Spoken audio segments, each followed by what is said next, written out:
সুখবর, আজ নবম পে স্কেলের খসড়ায় স্বাক্ষর করলেন প্রধানমন্ত্রী তারেক রহমান। ৫ মার্চ থেকে কার্যকর হচ্ছে নবম পে স্কেল। আরও বিস্তারিত থাকছে পুরো ভিডিওতে। আসসালামু আলাইকুম প্রিয় চাকরিজীবী মহোদয়গণ, এই ভিডিওটি বিশেষভাবে আপনাদের জন্য। সম্পূর্ণ বিষয়টি বোঝার জন্য অনুগ্রহ করে ভিডিওটি শেষ পর্যন্ত দেখুন।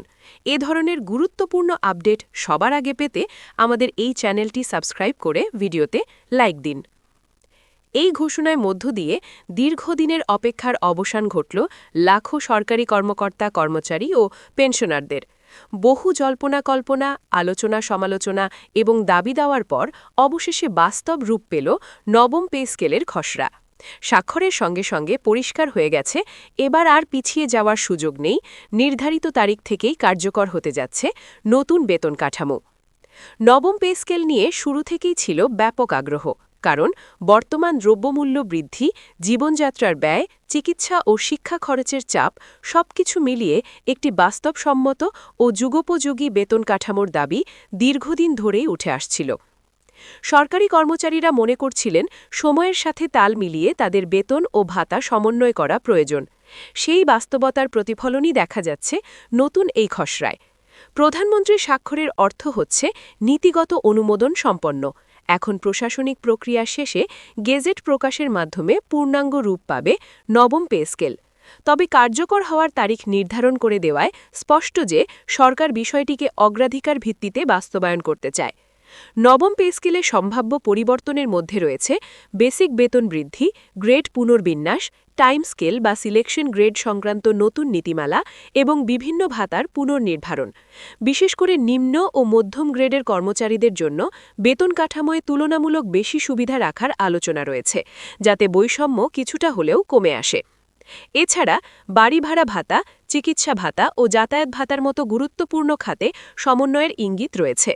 শহর ও জেলাভিত্তিক ভাতার পার্থক্য নতুনভাবে নির্ধারণ করা হতে পারে, যাতে বাস্তব ব্যয়ের সাথে সামঞ্জস্য বজায় থাকে। পেনশনারদের ক্ষেত্রেও সুখবরের সম্ভাবনা রয়েছে। সাধারণত নতুন পে স্কেল কার্যকর হলে অবসরপ্রাপ্ত কর্মচারীদের পেনশন পুনর্নির্ধারণ করা হয়। ফলে যারা ইতোমধ্যে অবসরে গেছেন তারাও এই পরিবর্তনের সুফল পেতে পারেন। গ্র্যাচুইটি, কমিউটেশন ও অন্যান্য অবসর সুবিধাও নতুন বেসিকের ভিত্তিতে সমন্বিত হওয়ার সম্ভাবনা রয়েছে। নবম পে স্কেল কার্যকর হলে সরকারি চাকরিতে নতুন নিয়োগ প্রাপ্তদের জন্য এটি একটি বড় সুযোগ। নতুন স্কেলে এন্ট্রি বেতন বৃদ্ধি পেলে তরুণ প্রজন্মের কাছে সরকারি চাকরি আরও আকর্ষণীয় হয়ে উঠবে। একই সঙ্গে দক্ষ জনবল ধরে রাখার ক্ষেত্রেও ইতিবাচক প্রভাব পড়বে। অর্থনৈতিক দিক থেকে এটি সরকারের জন্য একটি বড় আর্থিক প্রতিশ্রুতি। বেতন বৃদ্ধি মানেই সরকারের ব্যয় বৃদ্ধি।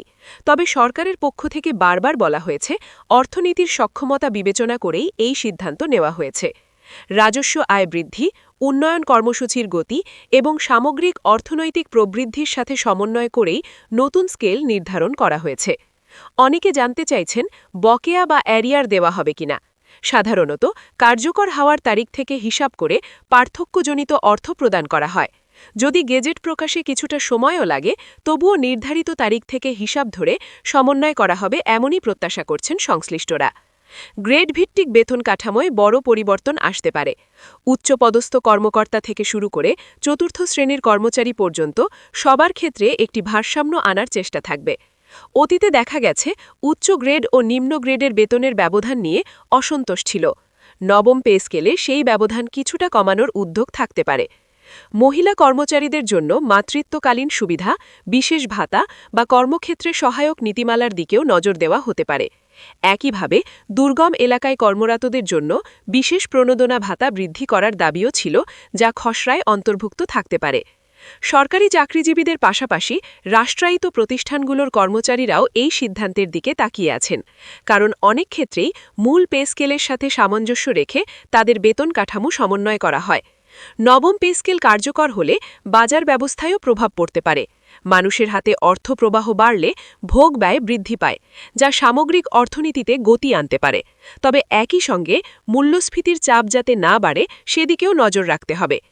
এই সিদ্ধান্তকে অনেকেই যুগান্তকারী পদক্ষেপ হিসেবে দেখছেন, কারণ দীর্ঘ সময় পর একটি পূর্ণাঙ্গ নতুন পে স্কেল কার্যকর হতে যাচ্ছে। এতে প্রশাসনিক কাঠামোতে নতুন উদ্দীপনা সৃষ্টি হবে বলে আশা করা হচ্ছে। এখন সবার দৃষ্টি গেজেট প্রকাশের দিকে।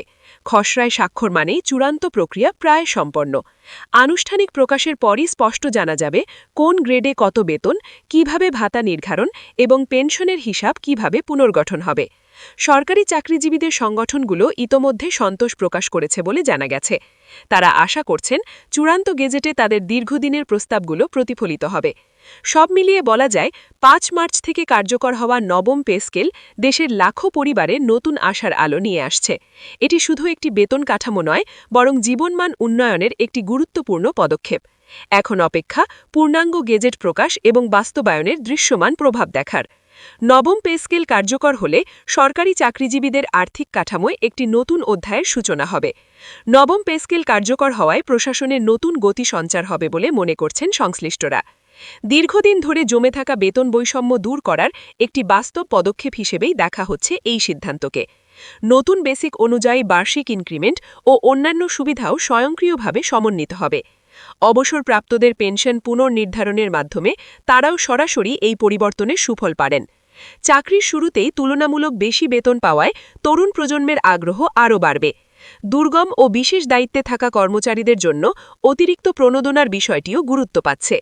বাড়ি ভাড়া ও চিকিৎসা ভাতার বাস্তবসম্মত সমন্বয় কর্মচারীদের স্বস্তি দেবে বলে আশা করা হচ্ছে। সরকারি সেবার মান উন্নয়নে এই বেতন কাঠামো ইতিবাচক ভূমিকা রাখবে বলে ধারণা করা হচ্ছে। রাজস্ব আয় ও অর্থনৈতিক সক্ষমতার সাথে সামঞ্জস্য রেখেই এই কাঠামো চূড়ান্ত করা হয়েছে। সব মিলিয়ে নবম পে স্কেল দেশের সরকারি চাকরিজীবীদের জন্য একটি নতুন সম্ভাবনার দ্বার উন্মোচন করল।